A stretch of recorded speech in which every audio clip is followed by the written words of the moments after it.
You've healed your diastasis recti and are wondering what's next. This 3-part series will jumpstart your progression into more challenging core exercises that won't undo the progress you've made healing your deep core and pelvic floor. This is workout number 3 of this series, so make sure you've done workouts 1 and 2 before moving on to this one. It's 10 minutes, all you need is a mat. Let's get started. Hey mamas, welcome to workout number 3 of our Diastasis Recti Maintenance Series. This is the 3rd and final workout of the plan. Make sure you've done the first 2 before this one. We'll go ahead and get started, lying on our back, getting that core breath going. Inhale, expand the rib cage, exhale, pelvic floor goes in and up, gentle core wrapping. We're gonna start with the arms wide, palms up for a reverse crunch.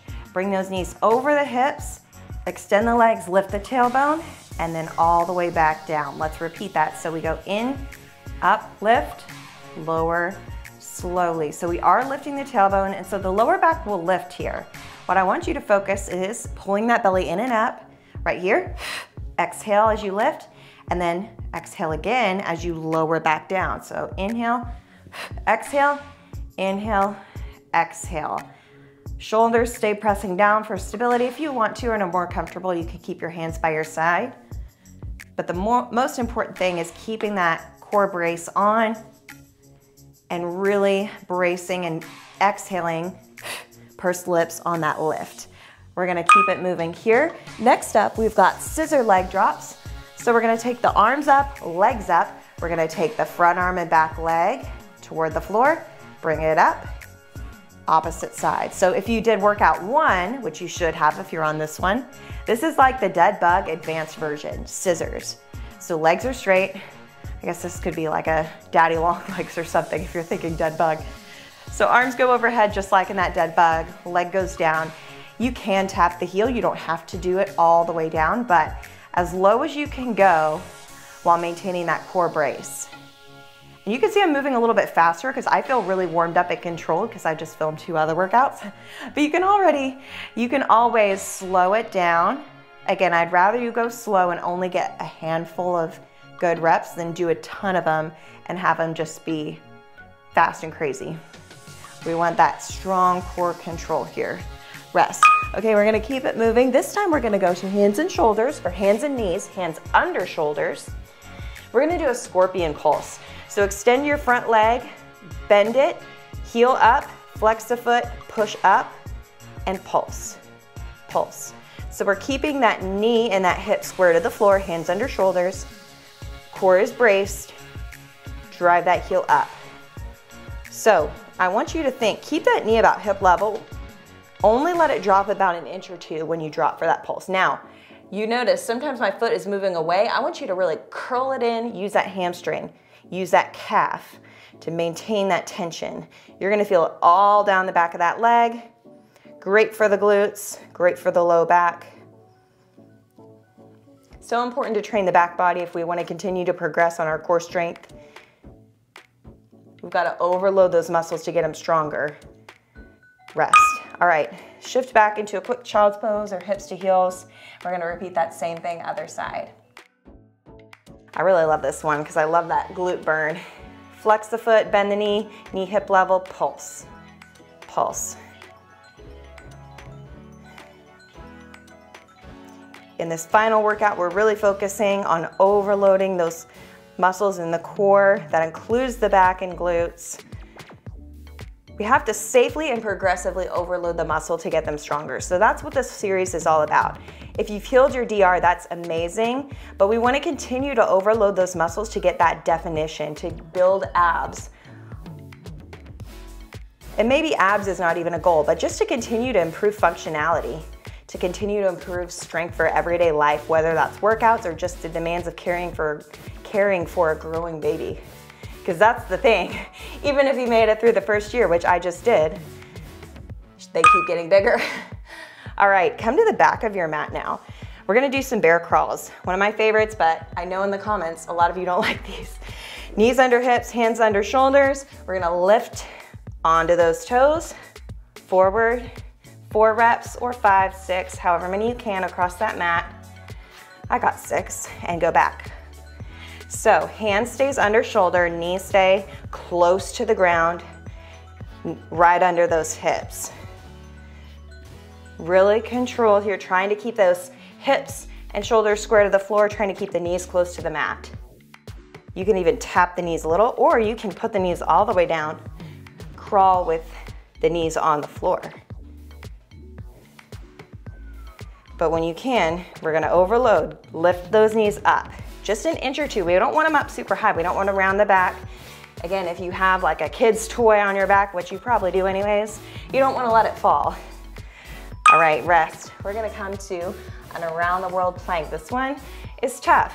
So knees wide, shift your hips forward, hands under shoulders, brace the core. We're gonna start on the knees. You're gonna tap your front arm out to the corner, front leg out to the corner, back leg to the corner, and then back hand to the corner. Let's repeat that. Around the world.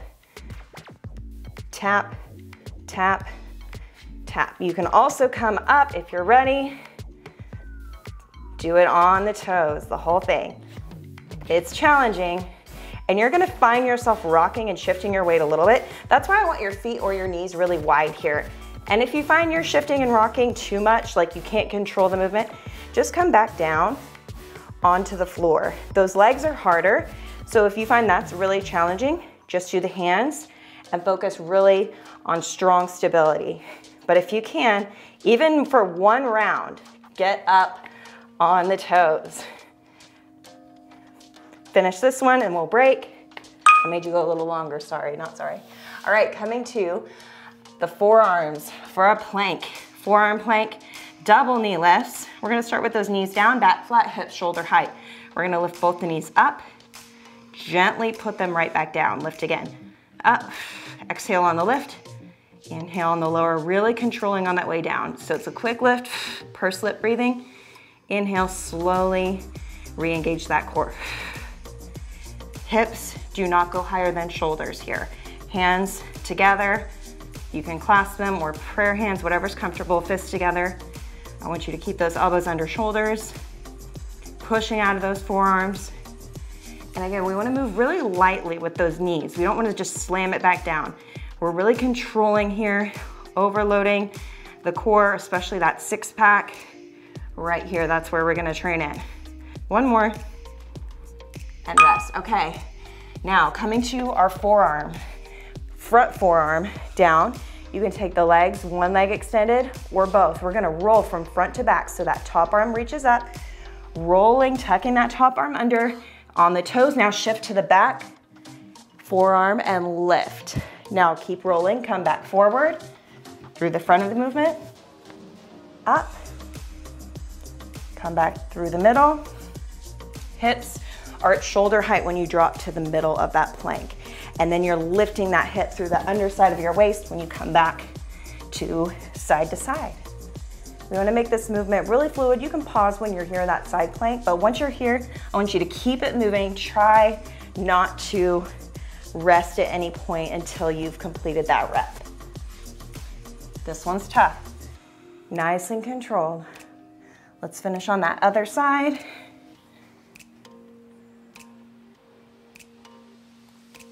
And drop the knees.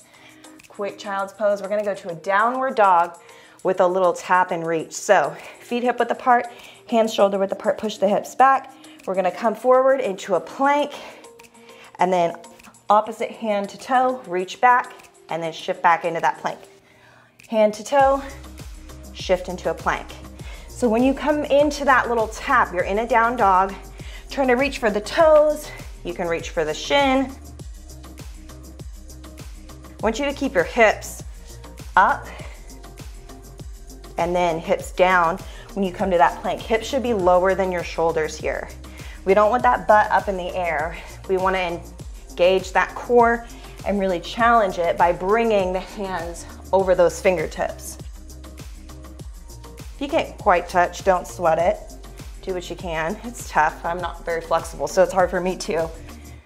All right, rest here. We're gonna move to skydivers. So on your belly, knees wide, feet flexed, heels together. You can rest your head on your hands here and look down. We're gonna drive those knees up off the floor by pushing the heels upward. So upper body is still. I'm lifted a little bit in my upper body because I'm talking, but you can relax your head on your hands. Drive those knees up, trying to lift off the floor. It's a little bit of a coordination thing. You have to make that mind-muscle connection, so don't sweat it. It's always hard the first few times. But once you are there, you can really effectively train your glutes and hamstrings, lower back. And you can, even if you want to make it harder, lift off the floor. You can take your hands in goalposts. So good for the back body. And we're there. That was it. Workout number 3 from my Diastasis Recti maintenance plan. I hope you guys enjoyed this series. Again, if you've made it through all 3 workouts, feel free to go back and repeat them again. There's no disadvantage to doing this program several times. But I do have more postpartum ab workouts on my channel under my playlist. You'll see the postpartum ab and core tab. You'll find a whole series of workouts, series and programs, plus individual workouts to continue on your core building journey postpartum. So hope you enjoyed this one. Let me know in the comments what else you want to see. I'm always coming up with new content, so would love to hear your thoughts on what workouts you'd like to see next. See you back here for our next workout together.